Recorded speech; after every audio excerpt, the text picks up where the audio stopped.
Alors l'idée ça va être de mettre une ampoule H4 côté plein phare. Mais on va conserver une ampoule H7 côté du feu de croisement. Donc ce qu'on va faire, c'est qu'on va prendre deux rallonges H4, hein, ça se trouve dans Amazon, je sais plus où je les ai trouvés. C'est juste ça s'appelle rallonge H4. Tout bêtement. Donc ce qu'on va faire, c'est qu'on va couper le positif du feu de croisement qui est donc à droite pour récupérer l'alimentation, pour venir alimenter au milieu. La H4 ça s'alimente toujours au milieu, hein, on ne peut pas se tromper. Et on va venir faire juste un petit Y. Voilà, comme ça. Une belle soudure, tout ça, ça faut pas en prendre compte. On s'en fout, c'était l'ancien faisceau. Mais... Donc les masses, on n'y touche pas, comme ça ils conservent leur masse respective, hein, chaque ampoule. Donc, ce qui va se passer, c'est que... Alors moi je conseille, voilà, une hachette fait 55 watts. Donc je ne souhaite pas non plus dépasser ce wattage, on va dire, par les bébêtes. Je ne souhaite pas mettre plus en wattage dans le faisceau d'origine. Donc grâce au LED qui consomme beaucoup moins, le fait de faire ce système là, c'est que là on va alimenter la H4, là la hachette classique. Donc moi mes ampoules font 22 watts, feu de croisement et feu de route. Donc faut additionner, ça fait 44 watts. Donc en soi je suis bon. Je suis même moins puissant, je suis moins gourmand en plus qu'une halogène classique. Donc quand on va allumer les feux, allumer la moto normalement, le H7 va s'allumer. Donc je vais demander 22 watts d'un côté et sur le même faisceau il va y avoir 22 watts d'un autre. Donc le même faisceau va se prendre les 44 watts. Nickel, je passe pas une halogène d'origine. Et sa masse va être respective. Et quand on va allumer les pleins phares, c'est automatique, c'est intégré dans le ballast. En fait, il va venir désactiver le feu de croisement du côté plein phare. Ce qui fait le faisceau d'origine, lui, il va se retrouver qu'à 22 watts. Mais comme c'est un autre faisceau, le faisceau de plein phare, lui, il va envoyer 22 watts.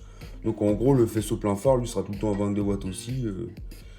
Donc on est vachement bas dans la consommation et c'est nickel. Après, on peut monter un peu plus, mais après, ça dépend de la section du câble, du fusible.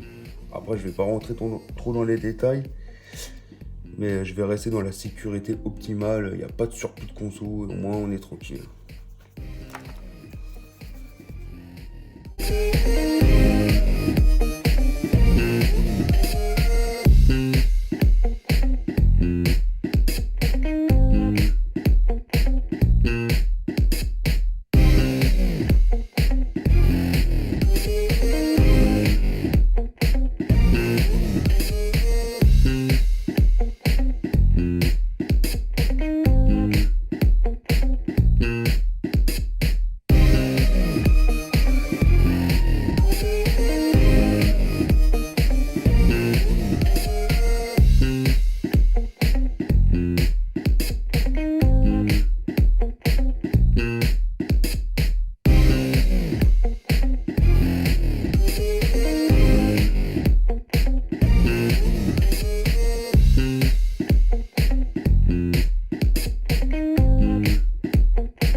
falloir corriger l'assiette. Parce que les Z, qui a un côté plein phare et un côté croisement. Et le côté plein phare, il est moulé en même temps que le croisement, mais il est vrillé vers le haut. C'est comme ça. Donc on aura beau régler comme on veut, tout va suivre, ça sert à rien. Donc forcément qu'on va venir mettre la H4 du côté plein phare tout en lumineux, ça, on va avoir tendance à éblouir. Donc ce qui va être super important, c'est qu'il va falloir choisir des LED avec réflecteur intégré. Donc normalement on les met comme ça, en hauteur, toujours vers le haut. Et là on va tout simplement venir la foutre à l'envers. Comme ceci. La H4, la H7 normale, on s'en fout, il n'y a pas de... Ce qui va créer un dérèglement du faisceau, je sais pas, on va dire naturel. Ça va rabaisser côté plein phare, et ça va venir jumeler à la même assiette que le feu de croisement, et on va pouvoir faire un réglage optimal. Donc en fin de compte, le côté H4, il va servir d'appui au feu de croisement. Après, ça va pas être énorme de ouf, mais ça va servir quand même. Mais le but principal, c'est qu'on a les deux phares allumés et esthétiquement, c'est plus joli.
dommage parce qu'on voit encore jusqu'à là-bas, mais la caméra on ne transmet pas bien le faisceau.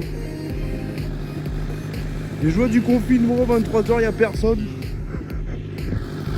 Pas mieux de la route.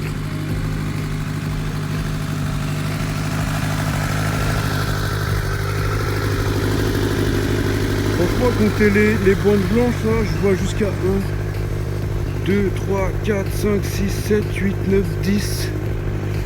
Au moins une dizaine de lignes blanches, là, je vois. Mais la caméra, elle ne se met pas bien.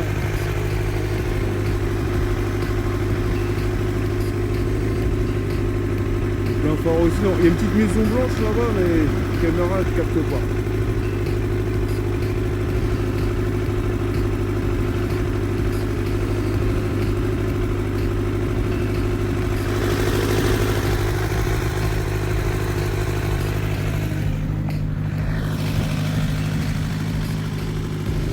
Voilà, ça c'est le mode plein phare.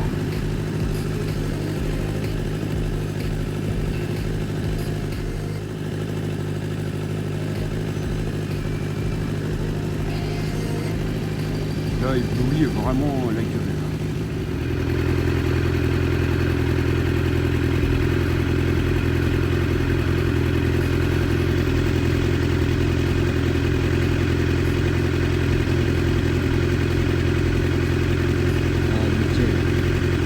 Réflecteurs, il y a des trucs réfléchissants là-bas. Ça permet de voir que ça éclaire bien parce que la caméra elle a vraiment du mal à